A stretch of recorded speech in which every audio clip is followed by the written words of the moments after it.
So welcome to CRTV signature of Chiranjeevi. ప్రస్తుతం మనం యాదాద్రి భువనగిరి జిల్లాలోని భువనగిరి హెడ్ క్వార్టర్లో ఉన్నాం మనం. సో ఇక్కడ చూస్తున్నాం మనం ఏదైతే పాత ఆర్టీఓ ఆఫీస్ ఉందో బీజేపీ కార్యాలయం కింద. ఇక్కడ మన షాప్ వచ్చేసి శ్రీరామ ట్రేడర్స్. సో తెల్లవారుజామున 4:30 గంటలకి ఒక ప్రొఫెషనల్ దొంగలు ఎవరైతే ఉన్నారో దొంగలు పడడం జరిగింది. కొన్ని సమాలు కూడా పోయినాయంట. గతంలో కూడా ఇక్కడ అట్లాంటివి చాలా జరిగినాయి. సో చాలా మంది ఇక్కడ నివసించే వాళ్ళు కూడా భయభ్రాంతులకు గురవుతున్నారు. ఒకసారి వాళ్ళతో మనం మాట్లాడే ప్రయత్నం చేద్దాం, చూసే ప్రయత్నం చేద్దాం. సరే, సో ఇది పరిస్థితి చూస్తున్నాం కదా మనం. సో తెల్లవారుజామున 4:30 గంటలకి ఈ షట్టర్ అయితే పైకి లేపి లోపల చొరబడి అందులో ఉన్న కొన్ని వస్తువులు ఏవైతే ఉన్నాయో, ఫ్యాన్లు కావచ్చు, వైర్లు కావచ్చు, వేరే రకాల ఫర్నిచర్స్ ఏవైతే ఉన్నాయో అవన్నీ కూడా తీసుకొని పోవడం జరిగిందని తెలుస్తుంది మనకు. అండ్ ఒకసారి మాట్లాడి అంటే యజమాని ఇక్కడే ఉన్నారు, ఒకసారి మాట్లాడే ప్రయత్నం చేద్దాం. చెప్పండి అసలు ఏం జరిగింది. నమస్కారం. గతంలో ఇంతకన్నా ముందు కూడా ఒకసారి పక్క షాప్లో బ్యాటరీల దొంగలు పడ్డారు. ఇక్కడ మా షాప్లో కూడా ఇంతకుముందుకు వచ్చారు, కానీ ఏం దొంగతనం అప్పుడు చేయలేదు. ప్రస్తుతానికి ఈరోజు మాత్రం షట్టర్లు కొట్టి చాలా ఆగమాగం చేశారు. లోపల సామాన్లు చిల్లబోలు చేసి చిన్న చిన్న కాస్ట్లీ ఐటమ్లు, వైర్లు కానీ అవి కానీ ఇవి కానీ తీసుకుపోవడం జరిగింది. ఇదే విధంగా పక్క మహేంద్ర షోరూంలో కొని వాళ్ళ హీరో కొట్టిరు. టైర్లది షోరూమ్లో ఒకటి పక్కకు నయరా బంక్ పక్క ఒకటి వాళ్ళ ఊళ్ళో కొట్టిరు. ఇక అందరూ వస్తారు ఒకటి 5 నిమిషాలలోనే. సీసీ కెమెరాలో ఇవన్నీ ఉండగా కూడా టక్కున వచ్చేస్తారు. వాళ్ళు గడపారలు లేవు, ఏం లేవు వాళ్ళ దగ్గర, ఏం లేవు. అనామదం చేతులు బట్టి లేపుతారు. వాళ్ళు రాక్షసులా మరి మనుషులా ఏందో కూడా అర్థం అవుతలేదు. మొత్తం చేతులతో బట్టి గుళ్ళు లేపుతారు. పరపర చట్టాలన్నీ పలిగిపోతున్నాయి. గతంలో ఎప్పుడు జరిగింది ఇట్లా ఎప్పుడు జరగలేదు ఇట్లా. కాకుంటే పక్క షాప్లో దొంగతనం జరిగింది. బ్యాటరీలో ఒక 10 బ్యాటరీలు 15 బ్యాటరీలు 2 సార్లు ఎత్తుకపోయారు. అట్లా ఇది కూడా మాకు తెలియకపోవు. పక్కకు భాష అని మా ఇంటి పక్క షాప్ పక్క పంట ఉంటాడు. మేము అలానే రెంట్కుంటాము. ఆయన పొద్దున వచ్చి 5 గంటలకు వచ్చి చూసే వరకు ఇదంతా లేపుందని చూసి ఆయన మాకు ఫోన్ చేసిండు. బాలెడ్ అని పక్కకు టైల్ షాప్ ఉంటుంది. ఆ టైల్ షాప్ ఆయన నాకు ఫోన్ చేసిండు. ఫోన్ చేసి ఇట్లా మీ షెటర్ వల్ల కొట్టిన వరకు ఆయన ఫోన్ చేసి వెంబడే ఇక్కడికి వచ్చే వరకు మిమ్మల్ని పిలవడం జరిగింది. వీళ్ళు చాలా పోలీసు వాళ్ళు కూడా వచ్చారు, చూసారు, పోయారు. రాత్రి ఎన్ని గంటల జరగవచ్చు? తెల్లారి 3:55 నిమిషాలు జరిగింది. సీసీ కెమెరాలో మాకు రికార్డింగ్ అయింది కదా, 3:55కి అయింది. వాళ్ళదేమో 4-5 నిమిషాలకు వాళ్ళది అయింది. అన్ని జస్ట్ 5 నిమిషాల తేడాతోనే జరిగినాయి. అన్ని 5-10 నిమిషాలనే మొత్తం ఓన్లీ కౌంటర్ల కాడికి పోతారు. ఏమైనా అక్కడ చూస్తూ వేసుకుంటారు. ఓ బ్యాగ్ ఉంది వాళ్ళకు, అంతే. ముగ్గురు డబ్బులు ఉన్నాయి ఏమన్నా? ఆయన మామూలుగానే ఉంటాయి, చిన్న అమౌంట్ ఉంటుంది. షాప్ లో నుంచి ఏదో ఉంటుందని ఆశించుకొని వచ్చారు వాళ్ళు. కాకుంటే వాళ్ళకి అనుకున్న డబ్బులు ఉంటాయి అనుకున్నారు వాళ్ళు. డబ్బులు అయితే లేవు. ఇలా ఏదో చిన్న వందలలోనే ఉంటాయి. ఏమన్నా పెట్టారు కదా ఫర్నిచర్స్ ఏమన్నా. పరిగా ఎలక్ట్రిషియన్ వైర్లు ఉండే కొన్ని, అదే ఫ్యాన్లు 2-3 ఫ్యాన్లు తీసుకుపోయినట్టు. ఇవన్నీ మనకు అన్ని లెక్కలలో ఉంటుంది. అది ఏమైనా తీసుకుపోయినట్టు అక్కడ మనకు అట్లా తెలియదు అన్నట్టు. అట్లా జరిగింది. తెల్లవారుజామున జరిగింది 4 గంటలకు బరాబర్. పోలీసు వాళ్ళు వచ్చారు, చూసారు, రాసుకొని పోయారు. 10 గంటలకు వచ్చి కలవమన్నారు ఒకసారి స్టేషన్ కాడ కూడా పోయి ఫిర్యాదు ఇస్తాం. కాకుండా మాకు ఏంటంటే సెక్యూరిటీ ఇక్కడ బాధ్యత పెంచాలి.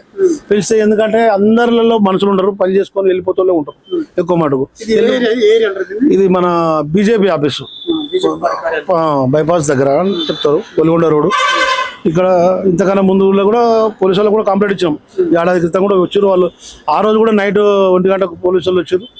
వచ్చితే పట్టుకురు వాడిని తీసుకుపోయారు, కేసు పెట్టారు. ఏదో ఒకటి మామూలు దొంగ అన్నట్టు వదిలిపెట్టారు. అట్లా వదిలిపెట్టకుండా ఖచ్చితంగా వాడిని ఎవరినన్నా పట్టుకొని వాడిని అసలు ఎందుకు వచ్చినావు ఏందని నిలదీస్తే ఇంకోనికి భయం పుడుతుంది. అట్లా కాకుండా జరుగుతుంది. ఇది చిన్న మామూలు దొంగ కదా అని వదిలిపెట్టే వరకు ఈ పెద్ద దొంగలకు ఈజీ అయిపోతుంది. అట్లా మీకెట్లా తెలిసింది ఈ విషయం? మాకు మార్నింగ్ 5 గంటలకు భాషానాయక్ అని మా ఊరు పక్క ఊరు, అతను వాకింగ్ వెళ్తుందంట. వెళ్తుంటే అక్కడ పక్కన టీ పాయింట్ అయినా చూసి అక్కడ షట్టర్ లేపి ఎవరో 3 దొంగలు అని చెప్తే అతను నాకు ఫోన్ చేసిండు 5:30కు. చేయగానే ఎమ్మడే తాతకు ఫోన్ చేసిన, తాత ఇట్లా దొంగలు పడ్డా అనగానే తాత ఇమీడియట్గా వచ్చేసరికి చూసిండు. ఎమ్మడే పోలీసులో కంప్లైంట్ చేసిండు. వాళ్ళు వచ్చి ఎంక్వైరీ చేసుకుని పోయారు. సో చూసిరు కదా, ఇక్కడైతే నిజంగా అందరు భయభ్రాంతులకు గురవుతున్నారు. గతంలో కూడా చాలా సార్లు జరిగింది. కొన్ని బ్యాటరీలు పోవడం జరిగింది, బైక్లు పోవడం జరిగింది. అంటే బైక్లు కూడా పోయినాయి కదా. అయితే ఒకే రాత్రిలో ఒకే రోజు 3 షాపులలో వాళ్ళు దొంగతనం చేయడం జరిగింది. కొన్ని చోట్ల డబ్బులు కూడా దొంగతనం చేయడం జరిగిందని చెప్పేసి మనకు ఇన్ఫర్మేషన్ వస్తుంది. ఈ నల్లగొండ రోడ్ సార్ మాది. ఈ టైలర్ షాప్ బిఎస్ టైర్స్. నా పేరు రాధాకృష్ణ. నైట్ 4 గంటల 2 నిమిషాల ప్రాంతాన చోరీ జరిగింది సార్. వచ్చి చూసేసరికి వాళ్ళు కొద్దిగా క్యాష్ ఉండే, మరి ఇంకా లోపల ఇంకా స్టాక్ ఇట్లా చూసుకోలేదు. ఇంకా అలా ఏం పోయింది అన్నది ఇంకా ఇప్పుడు షట్టర్ తీసినాం కదా సార్. ఇప్పుడే మెకానిక్ వచ్చిండు, తీసిండు. ఒకసారి చూసి లోపల ఇంకేం పోయినాయని క్లారిటీ తెలుస్తుంది సార్. ఇప్పటి వరకు అయితే కొంత క్యాష్ ఉండే, ఆ క్యాష్ పోయింది సార్. ఎంత అన్నది సరే చూడాలి సార్. పోలీసు వాళ్ళకి పొద్దుగానే తీసుకొచ్చింది సార్. 5:30కి సార్ దగ్గరికి వెళ్ళి సార్ వచ్చిండు, చూసిండు. మనం పోయినా చెక్ చేయ బాబు అన్నాడు. కొంచెం షటర్ లేకుండే సగం చూసినాం. ఆయన ఉండి 10 గంటలకు వచ్చి ఒకసారి అప్లికేషన్ పెట్టి బాబు ఏందన్నది చూస్తాం, మేము పొద్దుగాల వచ్చి చూస్తాం. ఒక ఎన్ఎక్స్ మీద 3 వచ్చారు సార్, బండి మీద 3 వచ్చి ఒకటిసారి లటకున అనామతం లేబట్టి సార్ 3 కలిసి లేబట్టి సీసీ కెమెరా ఉండే మాది, అది కిందికి దించారు. కిందికి దించి ఇక సప్ర సామాన్ చదువుకుని వెళ్ళిపోయారు సార్. 4 అయింది సార్. కెమెరాలు అయితే 4 గంటల 2 నిమిషాలు చూపిస్తుంది. ఇంతకుముందు ఎప్పుడు సార్, ఇదే ఫస్ట్ టైం సార్. ఇక పోలీసు వాళ్ళకి ఇట్లా జర బందోబస్తు తిరగాలి నైట్ పూట. మబ్బులు అయిందంటే మా ఎంత అది ఉంది చూడు చెప్పండి సార్.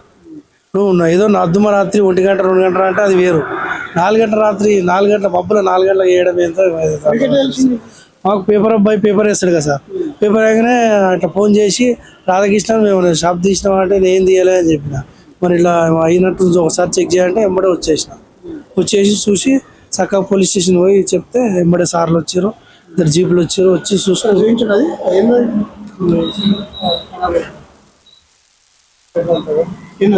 షటర్ది లాక్ ఉంటుంది సార్.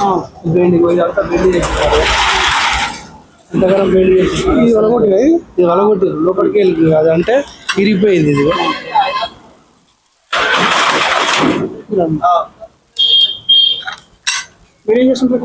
నాది వరుణ్ మోటార్స్ అండి. ఇక్కడ టీమ్ లీడర్ కింద ఇక్కడే జాబ్ చేస్తా.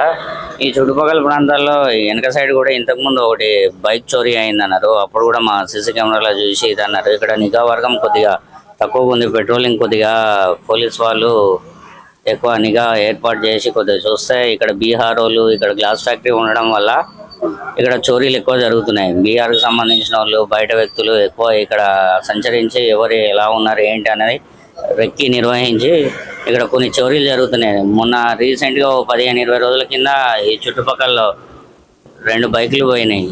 అదేవిధంగా ఇక్కడ ఒకసారి తాగేసి ఇక్కడ నిఘా వర్గం లేదు కాబట్టి తాగేసి విచ్చలవిడిగా ఇక్కడ వ్యవహారాలు నడుస్తున్నాయి. ఒకసారి పోలీసు వాళ్ళు ఎక్కువ నిఘా వర్గం ఏర్పాటు చేసి ఇక్కడ రెక్కి నిర్వహిస్తే కొన్ని ఇలాంటి సంఘటనలు జరగకుండా ఉంటుందని మేము. సో ఇది పరిస్థితి. ఇది కొత్తగా ఏం కాదు, గతంలో కూడా చాలా సార్లు దొంగతనాలు జరిగినాయి. మెయిన్గా ఏదైతే ఉందో ఇక్కడ బైపాస్ నుంచి నల్గొండ పోయే రోడ్డుకి, పాత ఆర్టీఓ ఆఫీస్ దగ్గర నుంచి నల్గొండ పోయే రోడ్డుకి గతంలో చాలా సార్లు ఇలాంటి ఇబ్బందులు జరిగినాయి, ఇలాంటి దొంగతనాలు జరిగినప్పటికీ పోలీసు అధికారులకి వీళ్ళు ఇన్ఫార్మ్ చేయడం జరిగింది. కానీ ఈ ఆగడాలు మాత్రం ఆగడం లేదు. సో ఇప్పటికైనా అధికారులు స్పందించి నైట్ టైం రాత్రిపూట పెట్రోలింగ్లో కానీ లేకుంటే రాత్రిపూట ఇక్కడ కొంతమంది డిపార్ట్మెంట్ వాళ్ళని డ్యూటీ కేటాయించి వీళ్ళని కాపాడాల్సిందిగా వాళ్ళు కోరుకుంటున్నారు. సో ముఖ్యంగా గతంలో ఒకసారి బైక్ కావచ్చు, అక్కడ బ్యాటరీ షాప్లో 12 బ్యాటరీలు కావచ్చు, టైర్లు కావచ్చు. సో ఇక్కడ కొంతమంది పబ్లిక్ కూడా నివసిస్తున్నారు, వాళ్ళు కూడా భయభ్రాంతులకు గురవుతున్నారు. సో వాళ్ళకి ఇష్యూ కావడం వల్ల ఇక్కడ ఎవరైతే నివాసం ఉంటారో వాళ్ళందరూ భయభ్రాంతులకు గురవుతున్నారు. సో ఇప్పటికైనా భువనగిరి డిపార్ట్మెంట్ వాళ్ళు దీనికి స్పందించి ఇక్కడ నిఘా పెట్టి ఆ భయభ్రాంతుల నుంచి వీళ్ళని కాపాడాలని చెప్పేసి స్థానికులు కోరుకుంటున్నారు. Thank you. CRTV signature of Chiranjeevi.